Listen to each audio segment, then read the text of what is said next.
Salutations à chacun et chacune. Vous êtes sur la fréquence de la parole. Et je suis heureux qu'en ce moment vous soyez connecté à ce message qui va vous faire beaucoup de bien. Faire beaucoup de bien et je suis convaincu. Et j'aimerais m'entretenir avec vous sur une thématique très importante dans laquelle on va voir un petit peu le comportement à avoir dans la société en tant que chrétien. Il est important pour nous d'avoir un comportement qui glorifie le nom du Seigneur. Et pour ce faire, nous allons lire Tite, chapitre 3, le verset 1er jusqu'au verset 11. Voici ce qu'il dit. Il dit ceci. Prenez bien vos Bibles, cela est très important. Parce que sans la Bible, sans les Écritures, il est impossible de plaire à Dieu. Il est impossible d'avoir la percée. Il est impossible d'être efficace avec Dieu sans connaître les Saintes Écritures. Lisons la parole, lisons.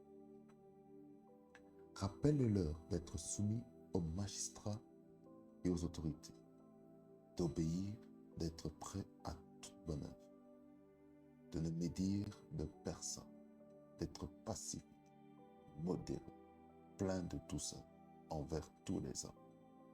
Car nous aussi, nous étions autrefois insensés, désobéissants, égarés, asservis à toute espèce de convoitise et de volonté, vivant dans la méchanceté et dans l'envie, dignes d'être haïs et haïssant les uns les autres. Lorsque la bonté de Dieu, notre Sauveur, et son amour pour les hommes ont été manifestés, il nous a sauvés, non à cause des œuvres de justice que nous aurions faites, mais selon sa miséricorde, par le pain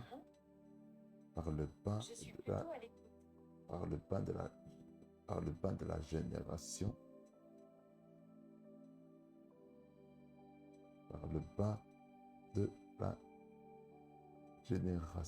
nous étions à quel verset? Par le bain de la génération et le royaume du Saint-Esprit. Verset 6, voici ce qu'il nous dit au verset 6. Il a répandu sur nous avec abondance par Jésus-Christ, notre Sauveur, afin que, justifiés par sa grâce, nous devenions héritiers dans l'espérance de la vie éternelle. Cette parole est certaine et je veux que tu affirmes ces choses afin que ceux qui ont cru en Dieu s'appliquent à pratiquer des bonnes œuvres. Voilà ce qui est bon et utile aux hommes. Mais évite les discussions folles, les généalogies, les querelles, les disputes relatives à la loi, car elles sont inutiles et vaines. Éloigne de toi, après un premier et un second avertissement, celui qui provoque des divisions. Sache qu'un homme de cette espèce est perverti, qu'il pêche en se condamnant lui-même. Amen. Et ici, qu'est-ce que nous comprenons? On comprend quelque chose de très merveilleux. plusieurs traits de caractère à avoir dans notre comportement, dans la vie d'un enfant de Dieu. La chose que nous devons comprendre, c'est que, premièrement, nous sommes les citoyens. Et vu que nous sommes les citoyens, qu'est-ce qui se passe? En tant que citoyens, nous devons respecter les autorités. En tant qu'enfants de Dieu, nous ne devons pas dire oh non, parce que telle autorité politique, tel juge, tel magistrat, tel bourgmestre, maire, échevin, échevine, ministre, premier ministre, vice-premier ministre, c'est mal comporté que on doit mal parler sur eux.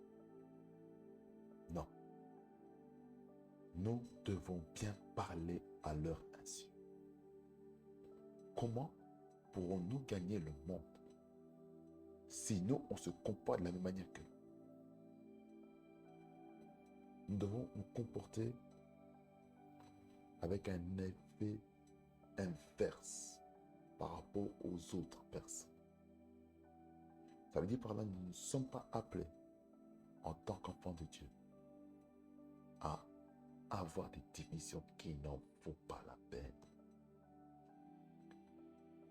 En tant qu'enfants de Dieu, nous devons avoir de la révérence, la crainte et le respect de l'autorité. Rappelle-leur d'être soumis aux magistrats et aux autorités.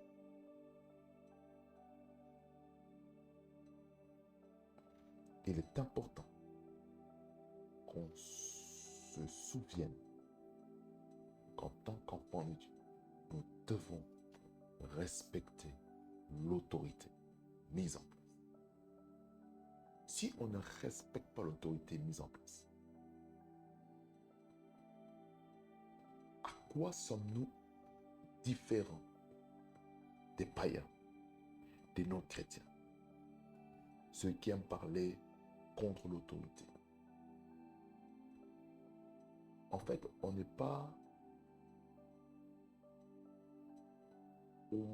n'a pas la capacité de se distinguer. C'est pour ça qu'en tant qu'enfant de Dieu, nous devons nous distinguer avec nos relations avec l'autorité. On voit le bourgmestre, saluons-le. Soyons respectueux. Respecte son office. Il y a une même avec la famille royale. C'est une autorité dans cette nation. Touche à la famille royale, tu as des sérieux problèmes. Tu peux être poursuivi en justice. On va oser toucher à l'autorité royale. Et lorsqu'on touche à l'autorité royale, ce qui se passe maintenant, on risque d'avoir des sentences énormes. Raison pour laquelle nous devons tout faire pour respecter l'autorité mise en place. C'est important.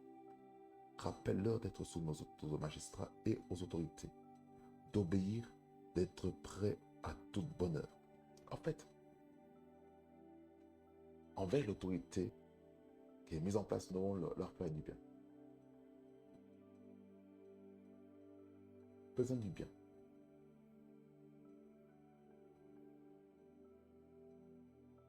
Qu'ils soient gentils, méchants, polis ou impolis. Je vais tout faire pour manifester les bonnes œuvres envers les personnes. L'autorité. C'est très important. Le verset 2, on a un deuxième caractère Il y a plusieurs caractéristiques dans ce verset. Je vais aller pas à pas, bloc après bloc, pour bien faire une exégèse des Écritures. De ne médire de personne. Ça veut dire par là quoi? Un enfant de Dieu ne parle pas mal des gens. Un enfant de Dieu ne parle pas mal des gens dans le secret. Un enfant de Dieu ne parle pas mal d'un leader politique, d'un leader spirituel, ne parle pas mal d'un leader familial. Un enfant de Dieu ne parle pas mal d'un leader professionnel. Un leader ne parle pas mal d'un leader politique. Un enfant de Dieu ne parle pas mal de son prochain. Mais dire c'est mal parler. En fait, c'est comme si tu étais en train de maudire la personne. C'est comme si tu es en train de détruire, dévaloriser la personne. Et ce n'est pas ça ce que Dieu veut. Dieu veut que nous puissions toujours prononcer des bonnes paroles. La vie et la mort sont au pouvoir de la langue. Faisons attention à cette partie du corps humain. La bouche, elle n'en a qu'une seule. Ça, nous devons tourner notre langue 7 fois avant de parler. Ne pas être des chrétiens qui parlons mal, à tort ou à travers des gens. Ne pas médire. Mais si il s'avère que vous avez médit une personne, allez arranger, allez régler le problème, allez dire à la personne, voilà, j'avais dit ça, à ton insu, pardonne-moi. C'est ce qu'il faut, bien non, c'est ce qu'il faut. La réconciliation. C'est très important. Voire même trop important. Kroma kretes nina bakroto kobakatakai elele. C'était cloco baba kente closto baba si kataka makila kopapa skite katapapa. Combien de personnes aujourd'hui vivent des difficultés dans leur vie à cause de médire les gens? Dans le ministère, tu médites ton frère et ta soeur. Ou tu médites un de tes collaborateurs. Ce n'est pas bon.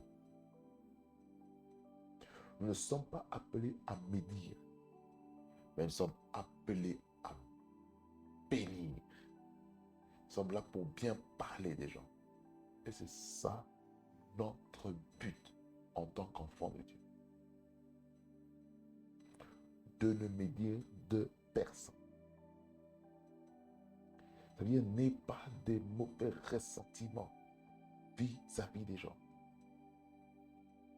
Sois toujours ce chrétien qui est là pour rechercher la paix et la sérénité.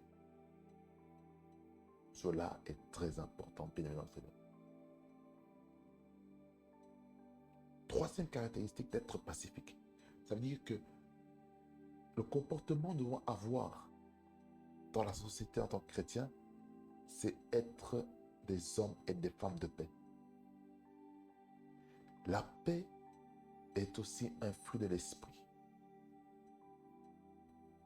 Mais le fruit de l'esprit, comme on dit dans le Galates chapitre 5, verset 22, et les suivants, dit, mais le fruit de l'esprit, c'est l'amour, la paix, shalom, la joie, la bonté, la patience, la bienveillance, d'autres on dit la bénignité, la foi, dans d'autres versions, la fidélité, la douceur, et la maîtrise de soi, dans d'autres versions, la tempérance. Vous voyez, c'est important. Sans ça, c'est impossible d'avoir de l'ascendance, d'avoir vraiment de l'impact dans la société, tant qu'on n'a pas appris à respecter l'autorité. Et je reviens dans d'être pacifique. Il faut être pacifique.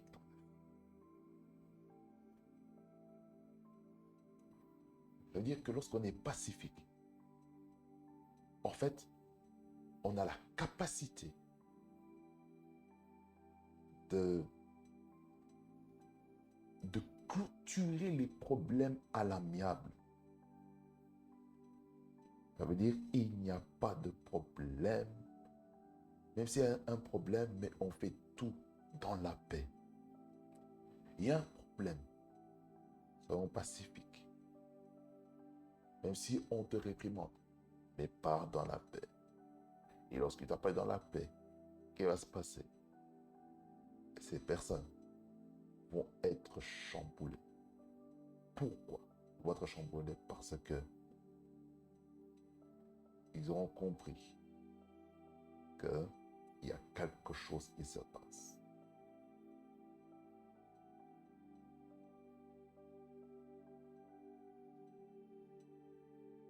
D'être pacifique. C'est le troisième comportement. Le quatrième comportement à avoir, modéré. Modéré. Modéré, ça veut dire que c'est quelqu'un qui a le contrôle sur lui-même, le contrôle sur ses pulsions, le contrôle sur son tempérament, le contrôle sur sa langue, le contrôle sur son comportement, le contrôle sur la force physique qui peut manifester vis-à-vis de quelqu'un. C'est très important. Modéré. Plein de douceur envers tous les hommes. Cinquième comportement à avoir, la douceur.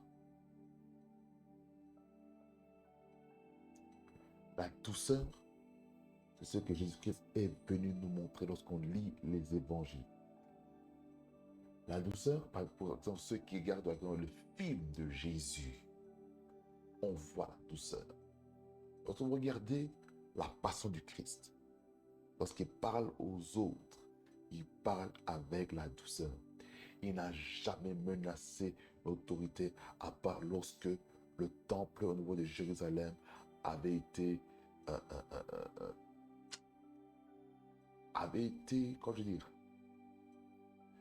le but initial de l'utilisation du temple a été désacralisé par le fait que les gens commençaient à vendre les choses dans le temple. Mais le zèle de la maison de l'Éternel avait dévoré Jésus-Christ.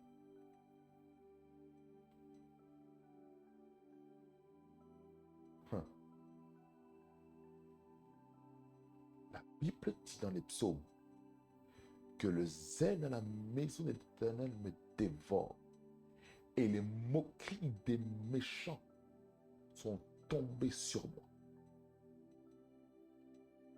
Ici, on parle aussi de Jésus. Jésus l'a manifesté et le psalmiste David l'a prophétisé dans le chant. Parce que David était un prophète psalmiste. Parce que la plupart de ses psaumes tendent vers Jésus-Christ.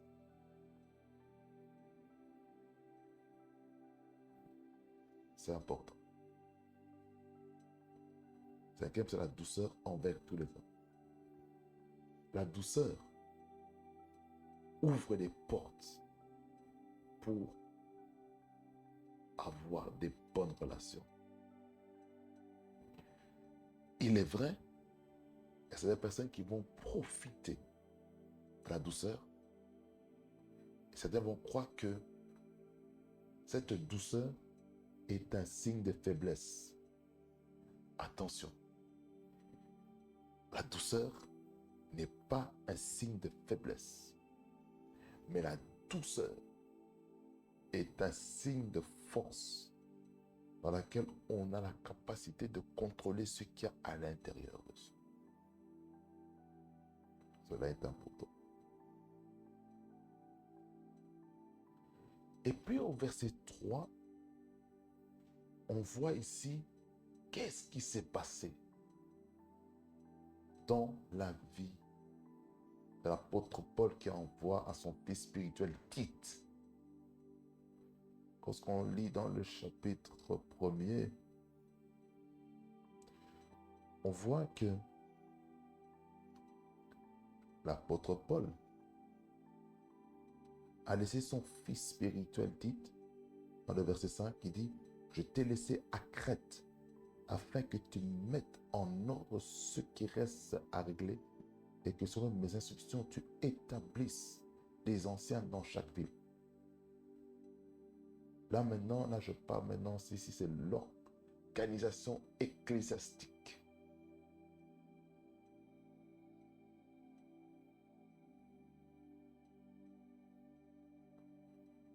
Et puis il dit au verset 6 et suivant, s'il s'y trouve quelques hommes irréprochables, maris d'une seule femme, ayant des enfants fidèles, qu'ils ne soient ni accusés de débauche ni rebelles, car il faut que l'évêque soit irréprochable, comme économe de Dieu.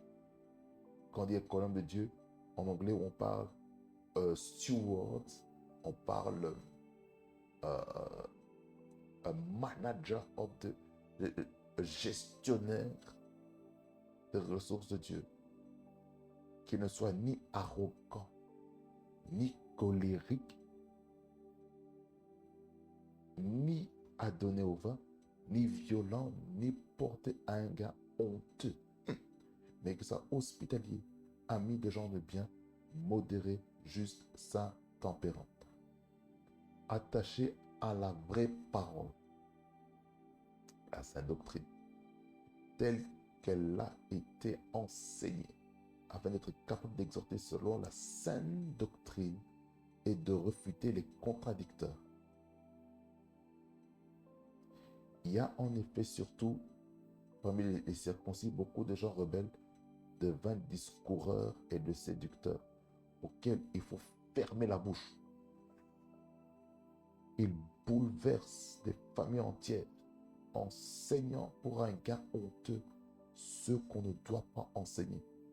L'un d'entre eux, leur propre prophète, a dit, Crétois, toujours menteur, méchante bête, ventre paresseux. Ce témoignage est vrai, c'est pourquoi reprends-les sévèrement, afin qu'ils aient une foi saine et qu'ils ne s'attachent pas à des fables judaïques et à des commandements d'hommes qui se détournent de la vérité. Oh, attendez une seconde, parenthèse. C'est pour dire, dans l'Église, il arrive parfois que certains leaders deviennent plus sévères avec d'autres. Pourquoi? Parce qu'il y a un programme de Dieu pour cette personne. Et parfois, on ne comprend pas le langage christique. Le langage christique, c'est un langage qui peut être doux dans une fréquence, mais à un autre niveau, c'est-à-dire vous rendre compte que le langage christique peut amener un brisement sévère dans votre vie. Le langage christique, je vous donne un exemple de langage christique. Il y a une histoire où Jésus est en train de demander à ses disciples, en fait, comment les hommes, la populace, dit de Jésus-Christ. C'est-à-dire qu'il est Élie le prophète, d'autres Jean-Baptiste, d'autres c'est un prophète, d'autres disent que c'est un enseignant. Donc, certains ont une révélation à leur niveau. Mais j'aimerais dire ceci. Jésus-Christ a posé la question aux disciples. Mais vous, qui dites-vous que je suis?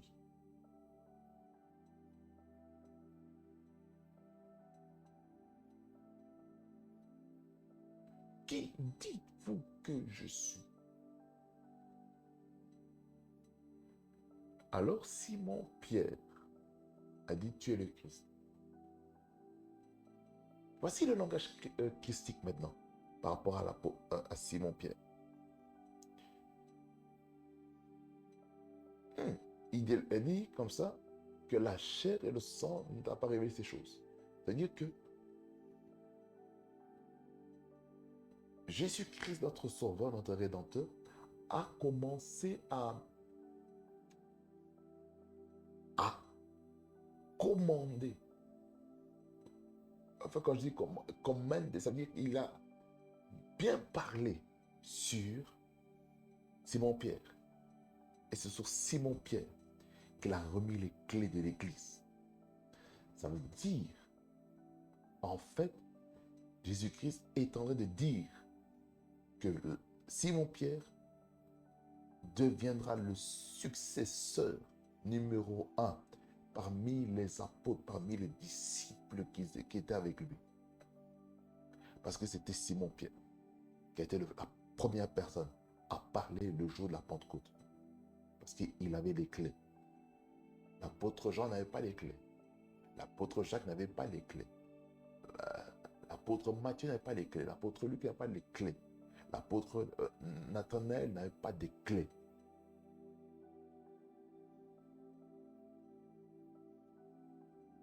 Vous voyez?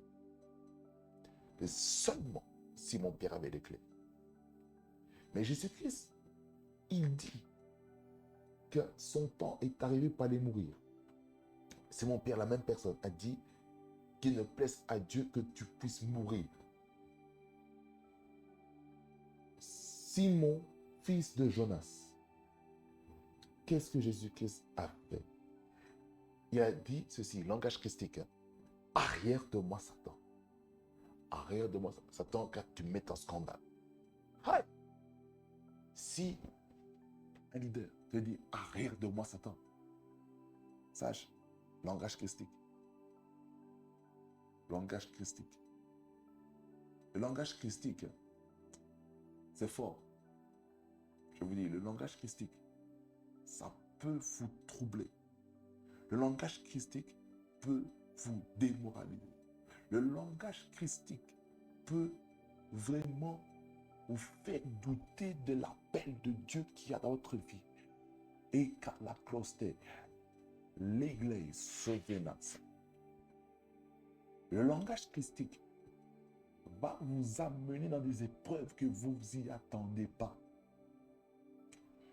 Dieu peut te dire que tu as l'appel, vous avez l'appel pour le servir. Mais Dieu va changer le cœur de celui en qui vous avez mis votre confiance. Ça va être votre pasteur, ça va être l'évangéliste, prophète, apôtre, docteur, responsable du ministère, diacre, diaconesse. Qui que ce soit. L'état de leur cœur peut changer à votre insu. Lorsque les cœurs changent, et ce qui va se passer. Dieu va vous éprouver. Maintenant, lorsque tout le monde va te tourner le dos, comment vas-tu réagir? Est-ce que tu vas abandonner l'appel ou tu vas continuer à persévérer dans l'appel? Le langage christique, c'est ça. Et je pense même, je vais vous parler de ça dans une prochaine vidéo, par la grâce de Dieu, sur le langage christique dans la vie d'un appelé de Dieu.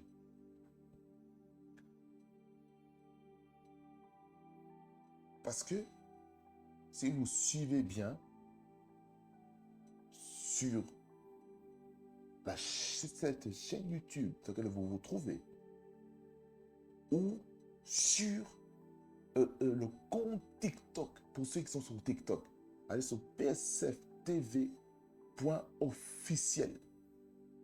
Allez là-dessus, vous serez richement bénis. ce sera complètement richissime. Richissime.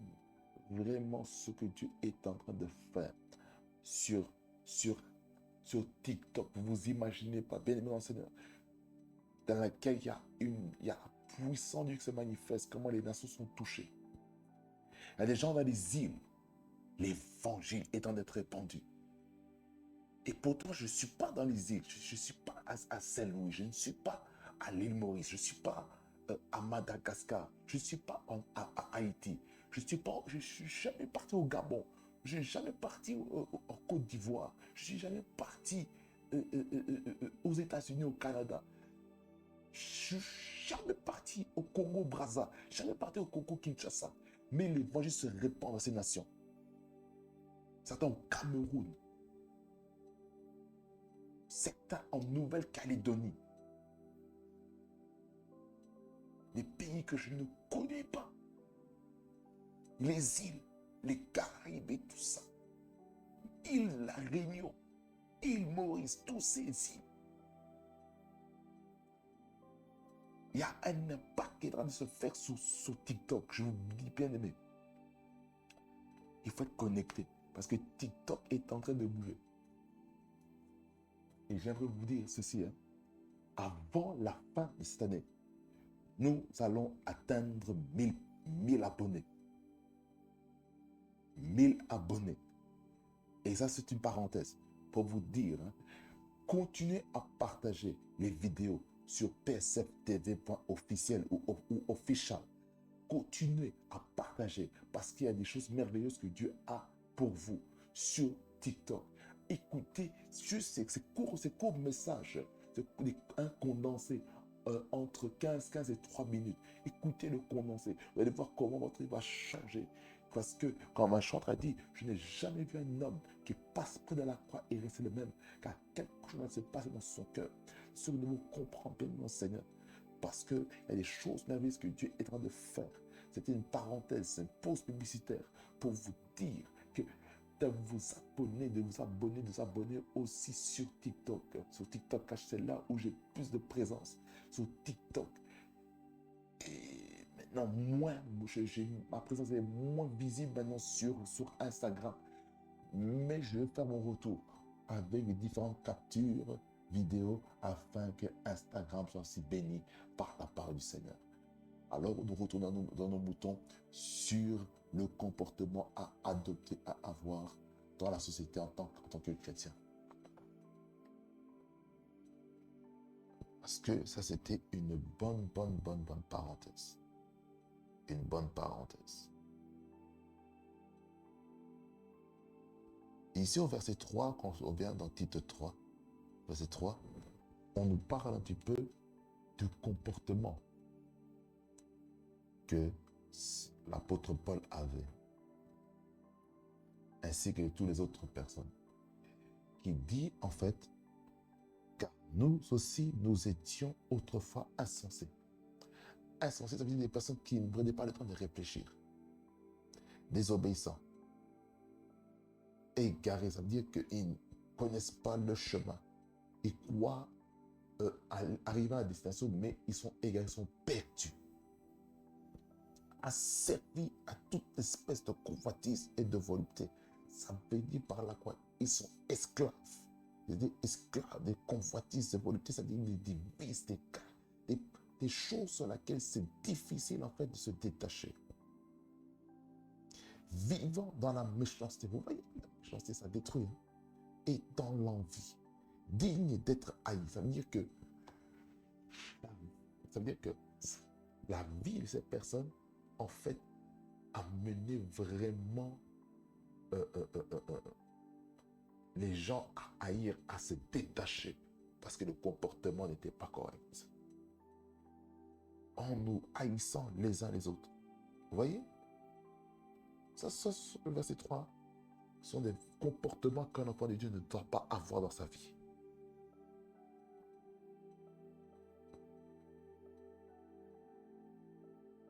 Verset 4. Mais lorsque la bonté de Dieu, notre Sauveur et son amour pour les hommes ont été manifestés, verset 5, il nous a sauvés à cause des œuvres de justice que nous aurions faites. mais selon sa miséricorde, par le bain de la régénération et le règlement du Saint-Esprit. Attends, ici, il y a quelque chose de merveilleux. Ici, il y a quelque chose de profond.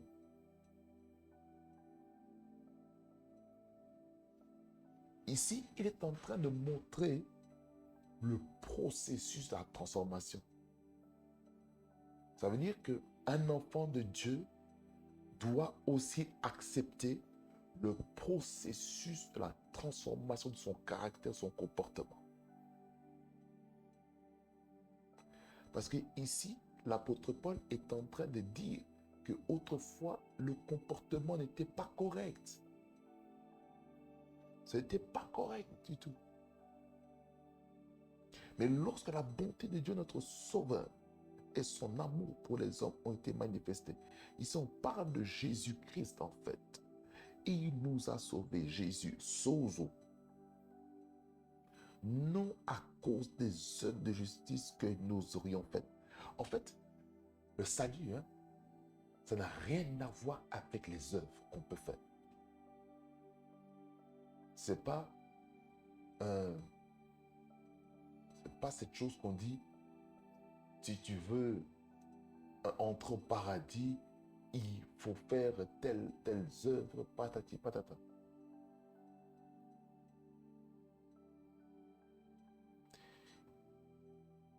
Il nous a sauvés non à cause des œuvres de justice que nous aurions faites. C'est-à-dire, en fait, c'est pas seulement parce que tu as été juste avec les hommes que tu vas être sauvé. Même les non-chrétiens, même les païens, les musulmans peuvent manifester la justice. Mais j'aimerais vous dire, ce n'est pas la justice qu'on manifeste qui nous garantit d'être sauvés. C'est ça ce que nous devons comprendre. La justice manifestée aux hommes ne nous garantit pas d'être sauvés. Mais selon sa miséricorde, la miséricorde, dans d'autres versions, on parle, mais selon sa compassion. La version Bible se meurt aux paroles vivantes, aux paroles de vie. Il parle de la compassion. Par le bain de la régénération et le renouvellement du Saint-Esprit. Ça veut dire par là quoi?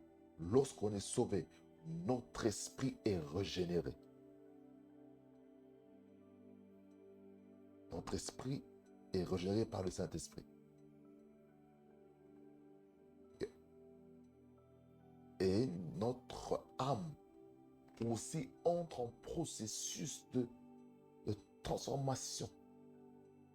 Parce que l'esprit est sauvé, ipso facto. Il est né de nouveau, l'esprit. Mais l'âme n'est pas encore née de nouveau. C'est pour ça qu'il faut la régénération. C'est-à-dire qu'il y a peut-être des fibres spirituelles qui étaient endommagées.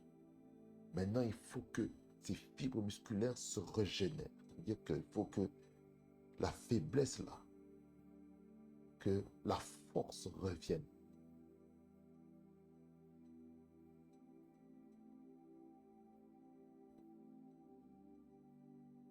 C'est important.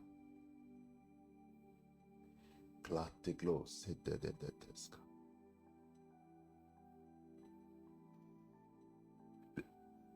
régénération et le renouvellement du Saint-Esprit. C'est-à-dire qu'il faut que notre vie soit renouvelée. C'est le Saint-Esprit qui nous renouvelle. Renouveler, ça veut dire quoi aussi? Je peux avoir cette tablette ici que j'ai entre mes mains, dans laquelle actuellement j'utilise pour vous lire les Écritures. Peut-être la version que j'utilise actuellement est vieille. Le renouvellement, c'est quoi? C'est la mise à jour. Lorsque notre esprit expérimente et surtout notre âme qui expérimente la mise à jour. Là maintenant, on sera dans la version des Écritures. C'est pour ça que parfois, lorsqu'on fait des mises à jour dans nos téléphones, dans nos tablettes, il dit ce qui a été fait.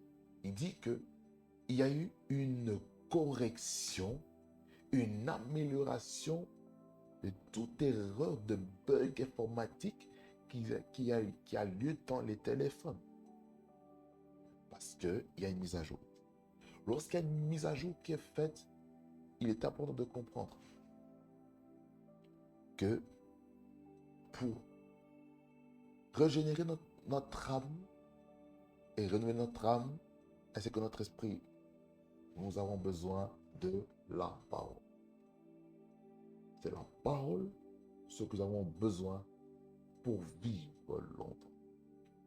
C'est important, la parole. Car Jésus-Christ a dit, et même il est écrit dans le livre de Deutéronome, que l'homme ne vivra pas de pain seulement, mais de toute parole qui sort de la bouche de Dieu. Cela est important. Verset 6. Il a répandu sur nous avec abondance par Jésus-Christ notre Sauveur. En fait, toutes ces choses qui a été dit au verset 4 et 5 a été déposé sur nous avec abondance. Ça veut dire que tout ce que Dieu a, tout ce que Jésus-Christ a, il veut donner à ses enfants dans l'abondance. Verset 7, dans quel but? Lorsqu'il répand tous ses comportements dans nos vies, ce que j'appelle le comportement ou le fruit à manifester en tant qu'enfant de Dieu, afin que, justifiés par sa grâce, nous devenions héritiers dans l'espérance de la vie éternelle. En fait, le but, c'est quoi? C'est la vie éternelle. Lorsqu'on est régénéré dans notre esprit, lorsqu'on est renouvelé dans notre esprit, c'est pour qu'on puisse avoir la vie éternelle. Et cela est très important. Verset 8. Cette parole est certaine, et je veux que tu affirmes ces choses, afin que ceux qui ont cru en Dieu s'appliquent à pratiquer de bonnes œuvres.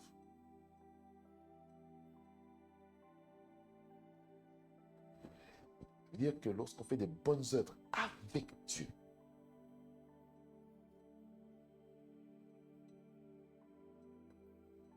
il y a une récompense. Beaucoup font des bonnes œuvres sans Dieu. Mais lorsqu'on fait des bonnes œuvres avec Dieu, il y a une grosse récompense.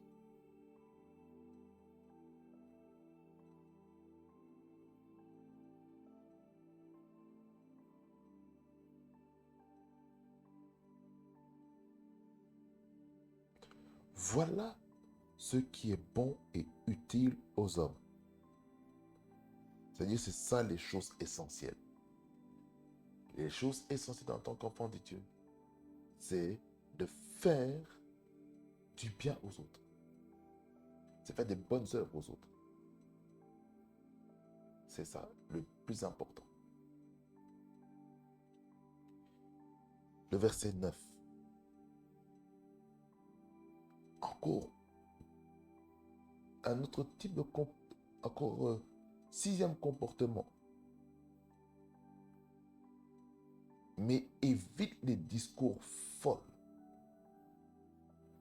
Ça veut dire que, bien aimé dans le Seigneur, il y a certaines discussions qu'il ne faut pas entrer. Parce que si tu continues à avoir des discussions qui n'en vaut pas la peine, qu'est-ce qui va se passer? Il va se passer que vous allez commencer à vous insulter, vous injurier. On parle des discussions folles. C'est aussi des blagues, qui n'édifient en rien. Des blagues qui n'édifient en rien, même si ça décompresse. Mais il y a certaines blagues qui doivent être des blagues sanctifiées, des blagues qui amène une gaieté dans l'âme.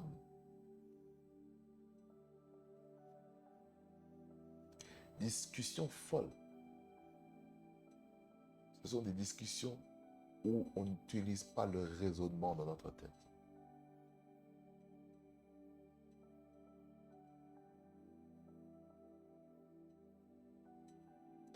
Les généalogies.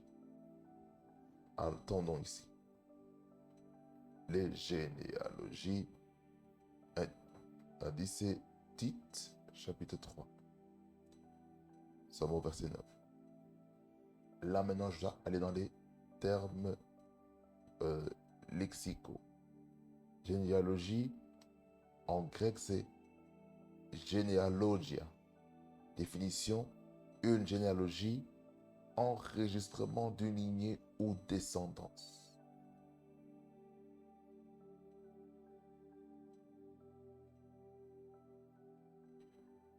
Les généalogies.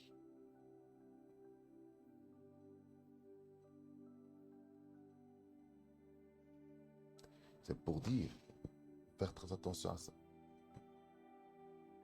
Faites attention aux généalogies.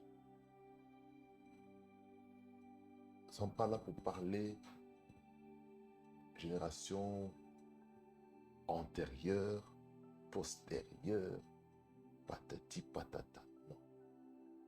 Nous sommes là pour des discussions qui vont bâtir, édifier. Mais éviter aussi quoi? Les querelles. Ça veut dire que nous allons tout faire pour éviter les querelles. Si vous sentez que ce que vous êtes en train de dire, ça va attirer des querelles, j'aimerais encourager quelqu'un à dire, ok, on s'arrête.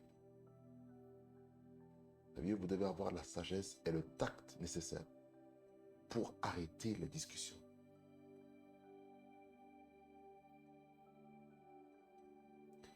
Les disputes relatives à la loi. Ça veut dire, pour nous, enfants de Dieu, nous n'avons pas passé vraiment des débats inutiles sur la parole. Et surtout avec les personnes qui n'ont pas la même compréhension spirituelle que vous. Sinon, il y aura des problèmes. La loi. La loi. La loi. La loi, c'est quoi? Nomikos. Nomikos en grec, il dit la définition appartenant à la loi, celui qui est enseigné dans la loi. Dans le Nouveau Testament, celui qui interprète et enseigne la loi de Moïse. C'est ça la définition. La définition hébraïque. En fait, ça veut dire que il faut éviter des débats d'interprétation des Écritures. Il faut éviter qu'il y ait un show des débats bibliques. On n'a pas besoin de débats bibliques. On n'a pas besoin. On a juste besoin de 3 choses dans la parole. On a besoin d'être édifié. On a besoin d'être exhorté. On a besoin d'être consolé. Dans 1 Timothée ou dans 2 Timothée, dans laquelle Dieu est en train de parler, 2 Timothée 3, le verset 16 et 17. Il nous parle aussi encore d'autres choses par rapport à la parole. De ce que nous avons besoin. Toute écriture est inspirée de Dieu. L'Esprit de Dieu, sous-entendu par le Saint-Esprit, est utile pour enseigner. Ça veut dire qu'il faut que la parole nous amène à être enseignés, assis, pour convaincre.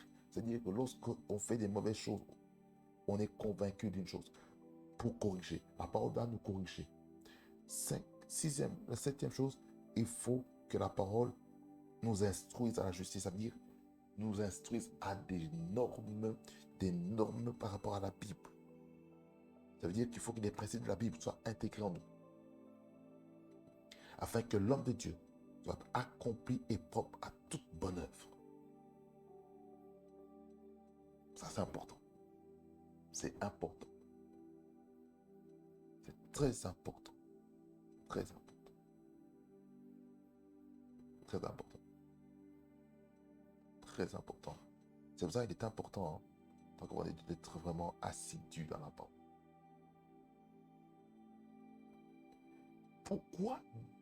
Pourquoi l'apôtre Paul dit à son fils spirituel Tite d'éviter les discussions folles, les généalogies, les querelles, les disputes relatées par la loi?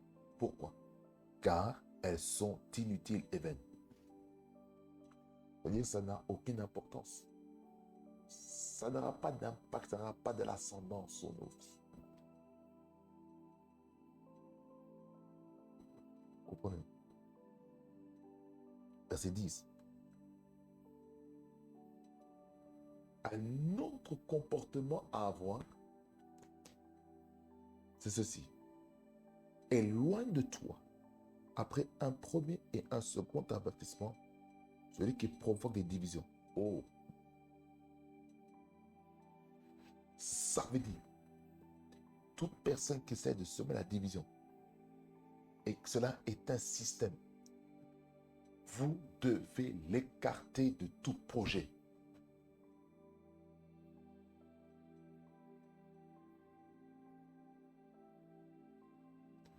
Pourquoi?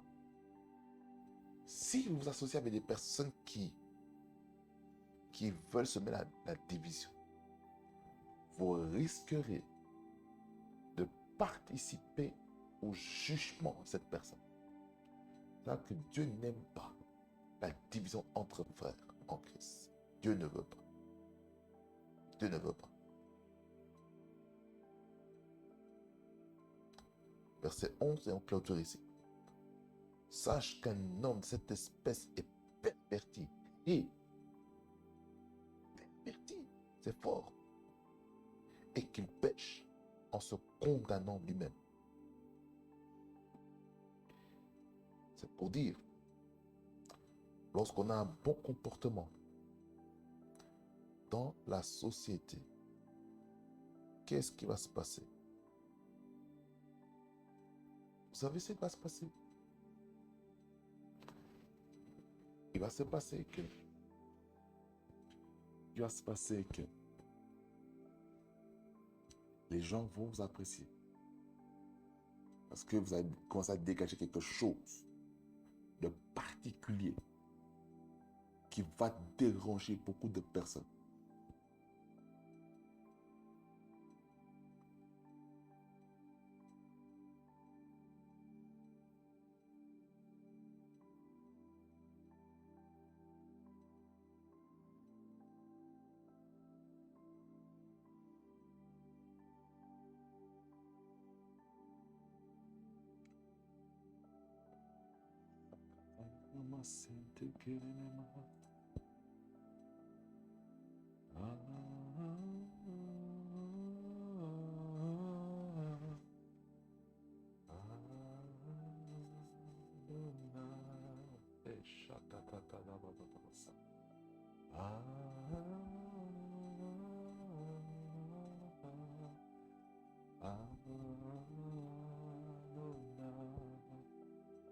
Du lever du soleil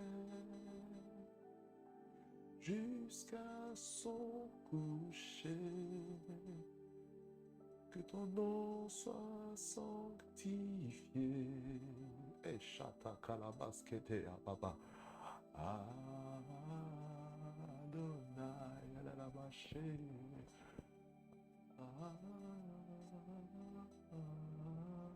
Isha. Adonai keleleboshete.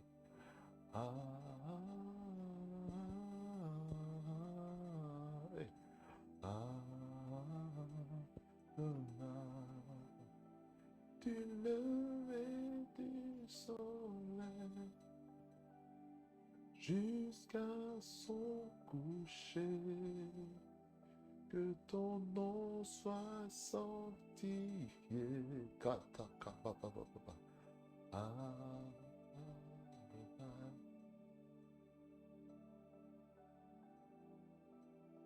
Rekata Christ de lolo pros diate te praise de ginemos.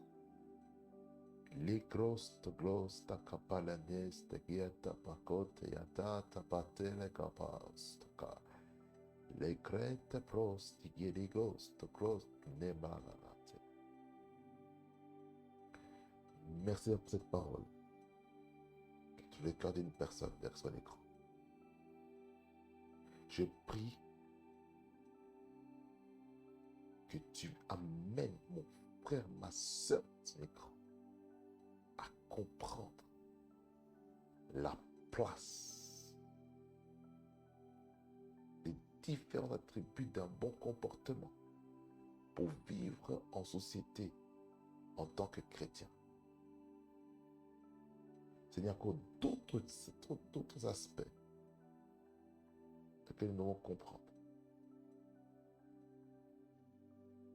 Mais Seigneur, aujourd'hui, aide-nous à manifester ces caractéristiques qui ont été dites aujourd'hui dans Tite 3, verset 1er au verset 11. Que ta main puissante, agissante et qui ne peut laisser constante, agisse puissant au nom de Jésus-Christ.